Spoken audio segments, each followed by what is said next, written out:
যৌনকর্মীদের কাছে ভাইফোঁটা নিলেন বিশিষ্ট জনেরা। জীবন কখন কাকে কোন ঠিকানায় নিয়ে যায় কেউ জানে না। রুমা, শিখা, চম্পা এরাও স্বপ্ন দেখেছিল যে আর 5টা মেয়ের মতো তাদের পরিবারে থাকবে, সংসার হবে, একটা সম্মানের জীবন তারা যাপন করবে। কিন্তু পরিস্থিতি তাদেরকে অন্য ঠিকানায় পৌঁছে দিয়েছে।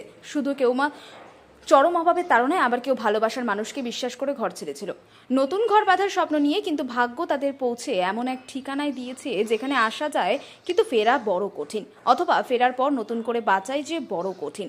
যারা চরম অভাব থেকে পরিবার পরিজনকে বাঁচাতে নিজের ইচ্ছায় সোনাগাজীর যৌনপল্লীতে এসেছিল, একটা সময় আর্থিক সচ্ছলতার মুখ দেখার পর সেই প্রিয়জন রাই সমাজ সংসারে দোহাই দিয়ে মুখ ফিরিয়ে নিয়েছে। শিকড় কেটে গেছে সব সম্পর্কে। আর যারা নিজের পরিবার পরিজন ত্যাগ করে ভালোবাসার মানুষকে ঘর পাতার স্বপ্ন দেখেছিল, ঘর ছেড়েছিল, কিন্তু সেই ভালোবাসার মানুষটি কাছে কিছু টাকার জন্য লোভ পতিতা পল্লীর গুপচি ঘরে বসিয়ে আসছি বলে সেই যে গেছে আজও ফেরেনি। সেই চেনা গল্পের মধ্যে হারিয়ে গেছে কত জীবন। এইভাবে চম্পা, লতা, পারুলরা তৈরি করেছে যৌনকর্মী।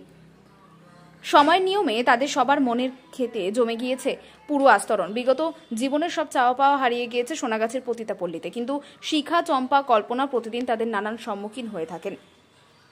যে সমাজ তাদেরকে অন্ধকারে জীব করে বাঁচাতে বাধ্য করেছিল, সেই সমাজ থেকে একদল মানুষ শ্রদ্ধা, বিশ্বাস, ভালোবাসার মশাল জেলে দুর্বার হয়ে এগিয়ে এসেছে আলোর দিশা দেখাতে।